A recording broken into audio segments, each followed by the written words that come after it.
అందరూ సభాంగణంలో వాళ్ళ వంశాల నుంచి సూర్య భగవాన్ యొక్క అనుగ్రహం చేత విశ్వకర్మ చేత నిర్మింపబడిన నవరత్న మణిమయ ఖచ్చితమైనటువంటి సువర్ణ సింహాసనం, తరతరాలుగా వస్తూ ఉన్నటువంటి మనువు మొదలుని చూస్తున్నటువంటి సువర్ణ నవరత్న మణిమయ కిరీటము, అద్భుతమైన కవచము, గొప్ప ధనస్సు, ఏమండి అన్నిటినీ కూడా సిద్ధం చేసేసారు. సీతారాములు ఉపవాస దీక్ష ఉపసంహరించి ఆ పట్టాభిషేకానికి సంసిద్ధులైపోయారు.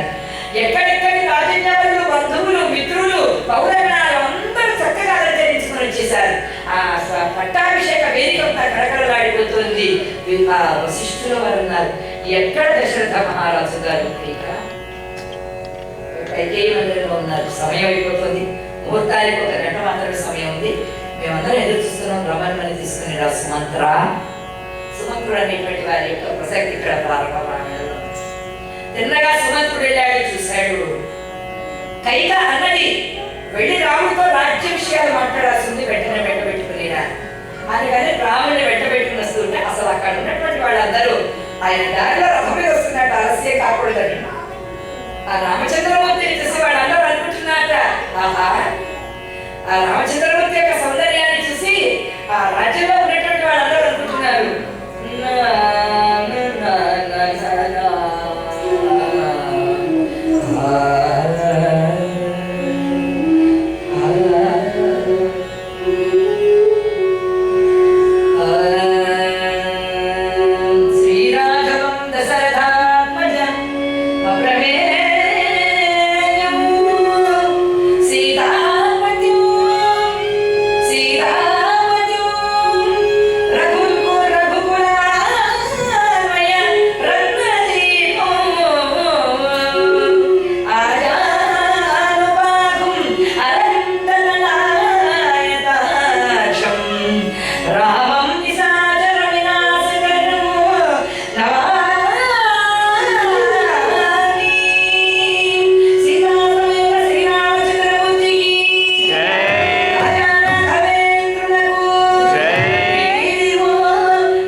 అడుగు అవతల ఉన్న జీవితము, అడుగు యువతల ఉన్న జీవితం, ఈ రెండింటి మధ్య రాముడు లోపల అడుగుంటగానే చూశాడు రాముడు ఏదో జరిగింది అని.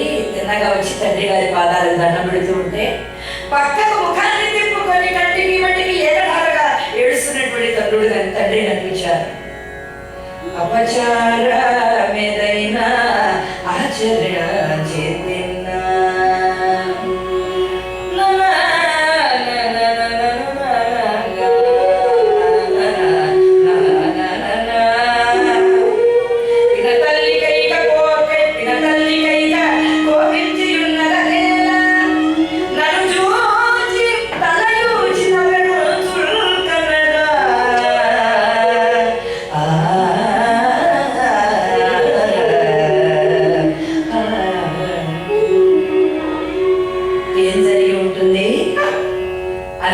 రాముడు.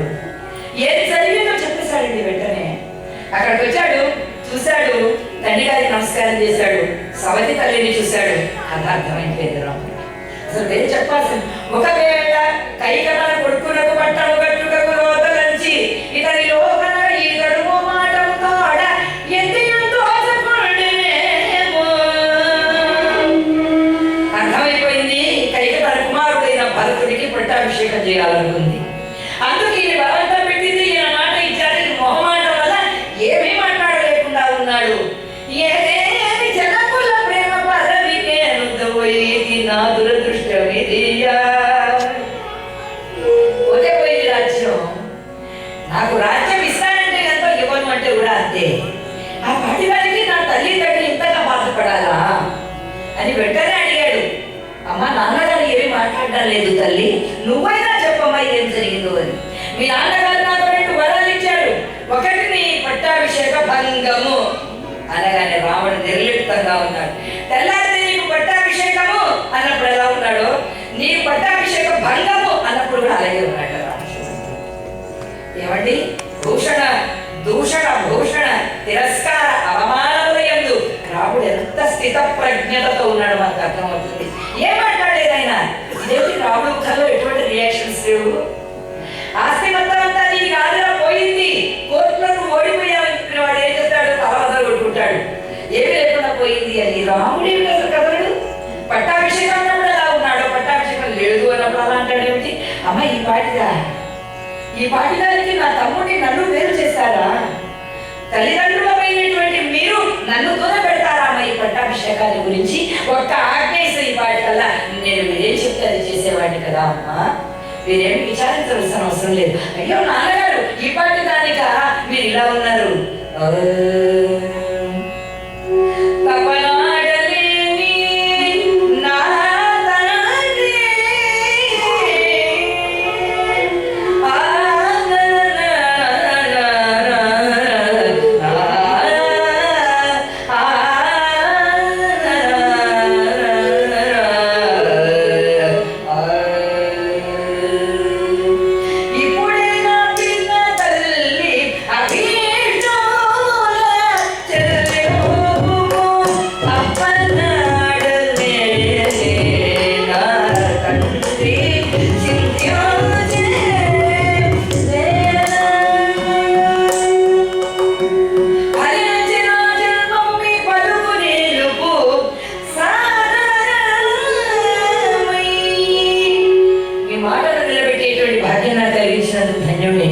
ఒక్కసారి నా తల్లితో నా భార్యతో చెప్పి నేను అరణ్యానికి బయలుదేరిపోతాను నాన్నగారు, నాకు సెలవు ఇవ్వండి అనగానే అప్పుడు రామచంద్రమూర్తిని కౌగిలించుకున్నట్టు నన్ను వదిలి వెళ్ళిపోతావా రామా?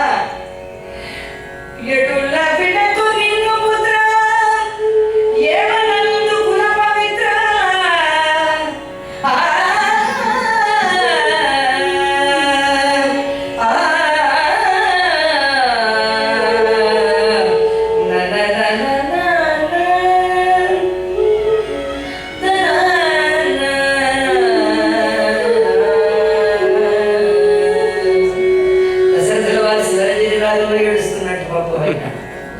నా బ్రతుకంతా కూడా నిరంజని అయిపోయింది. ఇన్నాళ్ళు రంజనమైనది, ఇప్పుడు భంజనం అయిపోయింది నా జీవితము. అయ్యయ్యో, ఎటులా విడతు జ్ఞాన పుత్ర ఏమనందు కుల పవిత్ర, ఎటులా విడతు జ్ఞాన పుత్ర ఏమనందు కుల పవిత్ర, ఎటులా విడతు జ్ఞాన పుత్ర ఏమనందు కుల పవిత్ర, కటకట నేనెరుగనైతి కైకయింక సేయునసు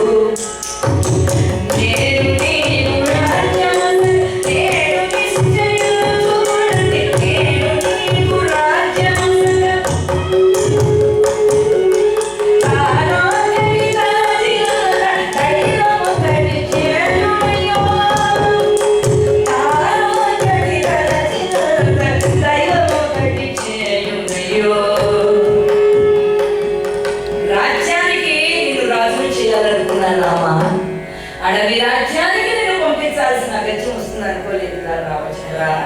ఇంత కష్టమా రామ? ఈ దశరథుడిని చంపి ఈ రాజ్యాన్ని సొంతం చేసుకో. స్వార్థపరులైనటువంటి తల్లిదండ్రులు ఉన్నట్లయితే రాజని కళ ఆ పని చేయొచ్చని చెప్తోంది రాజధర్మం. ఆ పని చేయాలన్నాడు ఆయన.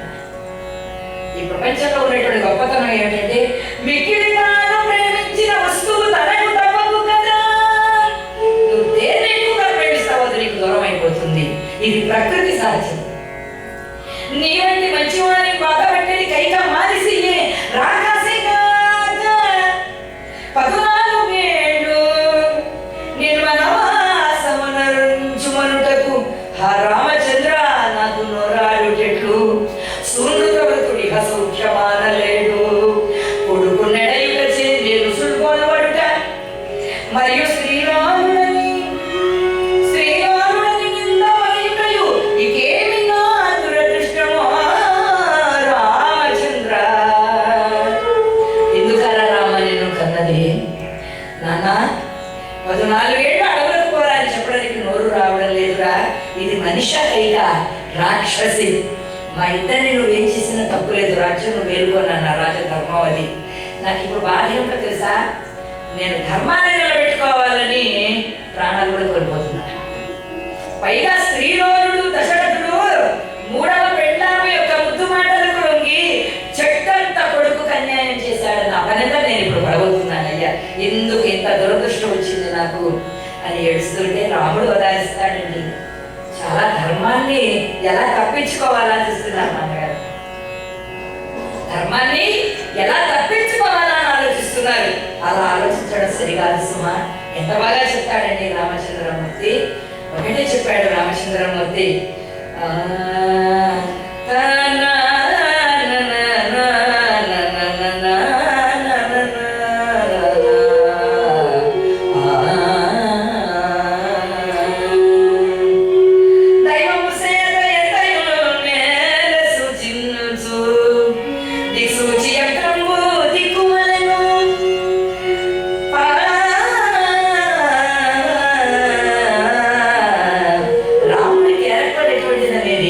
రాముడు కష్టములందు సుఖములందు కూడా ఎంత నిలకడగా ఉంటాడు, ఎంత బ్యాలెన్సింగ్ గా ఉంటాడు, ఎలా ఉంటాడు అనేటువంటిది ఈ పద్యంలో నారాయణదాస్ గారు చెప్తారు.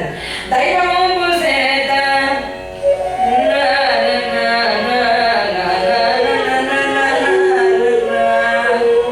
దైవము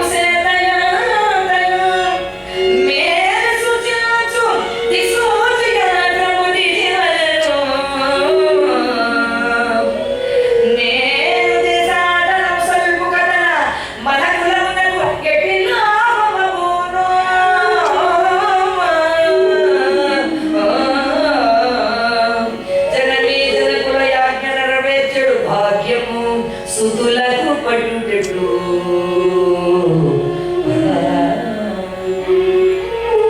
నాన్నగారు విచారించకండి. భగవంతుడు ఏది చేసినా కూడా మనకి మన మంచి కోసం అనేటువంటి సానుకూలమైనటువంటి దృక్పథంతో ఆలోచించుకుందాం. మీ తల్లిదండ్రుల యొక్క ఆజ్ఞను నెరవేర్చే భాగ్యం నాకు కలగడం ఎంత అదృష్టం అండి. ఆలోచించకండి. నిధుల నుండి లేచి వచ్చినట్లుగా వనవాసాన్ని చేసి వస్తాను నాన్నగారు అని తండ్రి గారి పాదాలు దండ పెడుతుంటే ఏడుస్తున్నాడు ఆయన. అమ్మ పిల్లతల్లి కైకమ్మ ఒక్కసారి నా తల్లి గారికి భార్యకి చెప్పి వస్తానని ఎంత వేగంగా వచ్చాడో అంత గడప దాటాడండి. గడప దాటే ముందర ఉన్న గాంభీర్యం గడప దాటిన తర్వాత రాముడి ముఖంలో లేదు. తెలియకుండానే చెమటలు కొట్టాయి. చెప్పకుండానే కన్నుల వెంట నిండా నీళ్లు నిండిపోతూ ఉన్నాయి. తిన్నగా సభలోకి చేరుకున్నాడు. గురువు గారు వశిష్ఠాదులందరికీ నమస్కారం చేశాడు. అమ్మకు నమస్కారం చేశాడు. నేను తండ్రి గారి కానతి పైన వనవాసానికి బయలుదేరుతున్నా. అడవి రాజ్యాన్ని నాకు ఇచ్చారు, అయోధ్య రాజ్యాన్ని తమ్ముడికి ఇచ్చారు నాన్నగారు ప్రతోనికి అని చెప్పగానే కుప్పకూలిపోయింది తల్లి కౌసల్యమ్మ. తీసుకుని వెళ్ళాడు. ఆవిడ అన్నది, చీకటి అయోధ్య రాజ్యంలో నేను ఉండనురా. ఇన్నాళ్ళు సవతులతో చేరినట్టు బాధలు పెట్టిన దశరథుడు నేనేమీ అనుకోలేదు. ఈ రోజున నా బిడ్డ కన్యాయం ద్రోహం చేశాడు. అయోధ్య నగరంలో పుట్టినటువంటి రఘువంశీయులలో పెద్దవాడు ఎవరైతే వాడే రాజు కావాలి. అలా రాజు కావలసినటువంటి నీకు మాట ఇచ్చి తప్పాడు. నీ తండ్రి ధర్మాన్ని తప్పేశాడు. ఆ ధర్మాన్ని తప్పినటువంటి భర్తతో నేను ఇక ఉండలేదురా. నేను కూడా నీతో కూడా అరణ్యవాసానికి వస్తున్నాను. ఎంత మాట మాట్లాడావమ్మా? మా నాన్నగారు వదిలి వస్తాడని మాట్లాడతావా? ఎంత దుఃఖంలో ఉన్నాడు ఆయన. నువ్వు ఏ మాటన్నా మాట్లాడు, కానీ భర్త వదిలిపోతానంటే తల్లి నేను క్షమించనంటాడు. నువ్వు ఏ మాటన్నా నీ నోట్లో నుంచి రావచ్చు, కానీ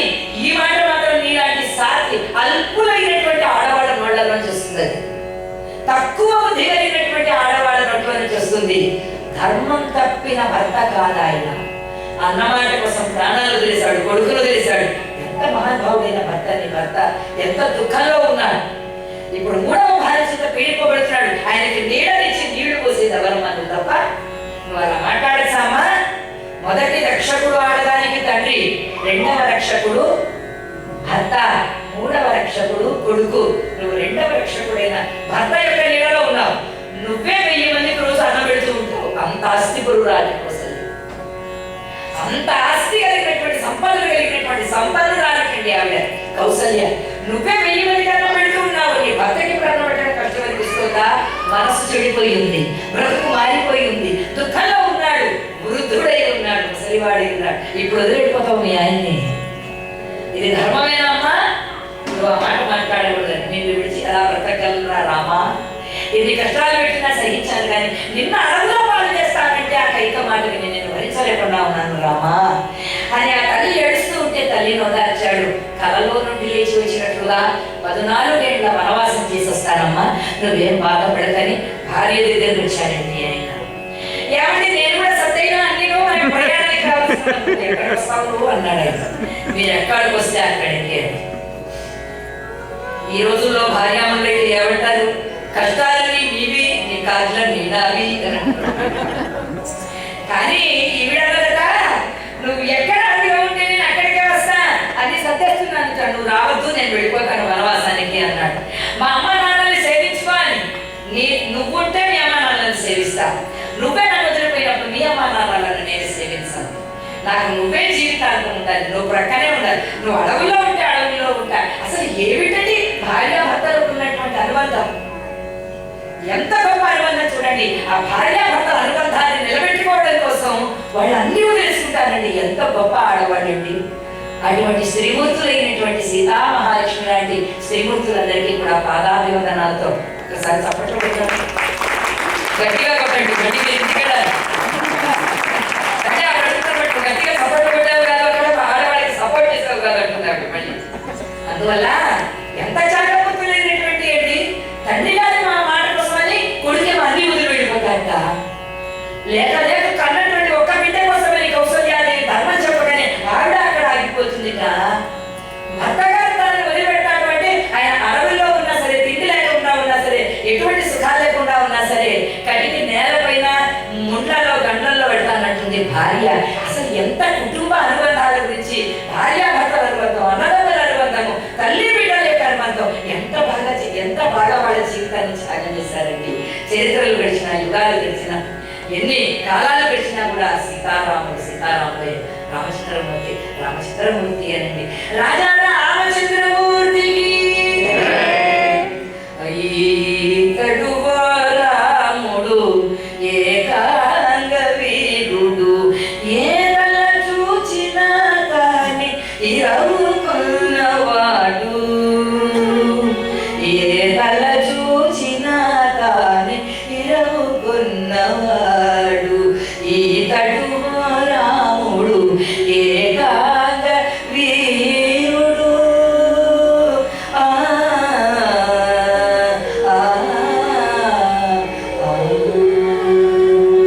రాజా రామచంద్రమూర్తికి సీత మాటలట. నేను కూడా మీతో పాటు అయోధ్యానగరాన్ని వీడి వచ్చేస్తున్నాను అన్నదానే. ఆయన అన్నట, సీత మా తల్లిదండ్రుల సేవ చేయుచునుండోమా,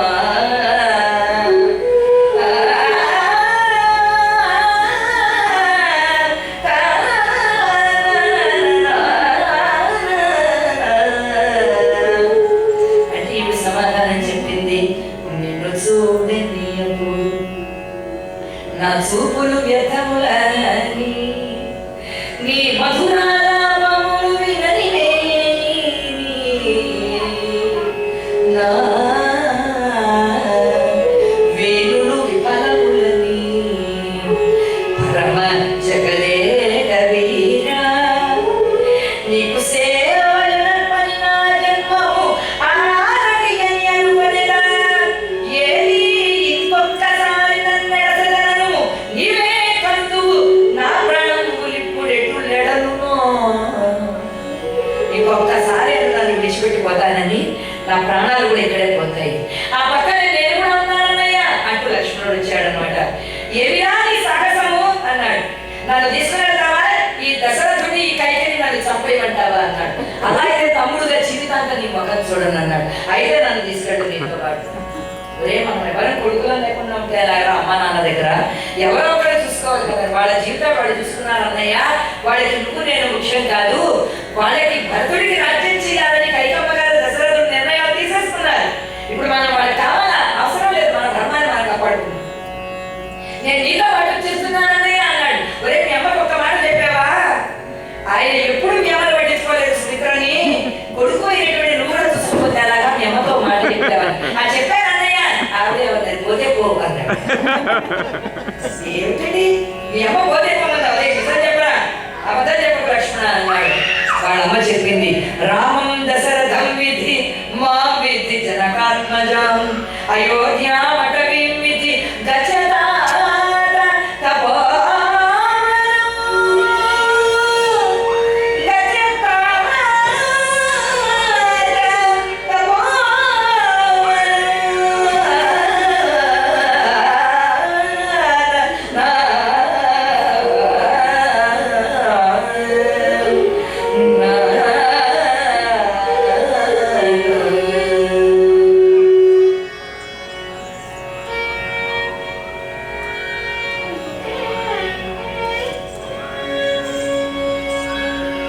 రామచంద్ర, మా అమ్మ చెప్పింది ఏమని చెప్పింది, రామం దశరథం విధి.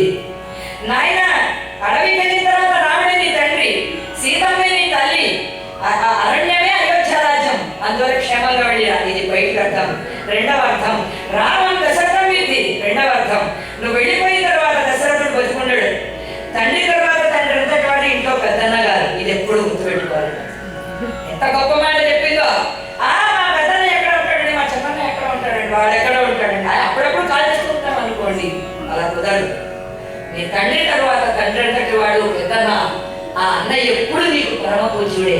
ఆ అన్న నువ్వు ఎప్పుడు నీ మనసు, నీ అన్నను ఎప్పుడు కూడా ఆనందపరచవలసిన బాధ్యత. అలాగే తమ్ముడని కూడా బిడ్డలా చూడాల్సిన బాధ్యత కూడా అన్నగారి. అందువల్ల చెప్పింది వాళ్ళమ్మ, ఇక పైన నీ తండ్రి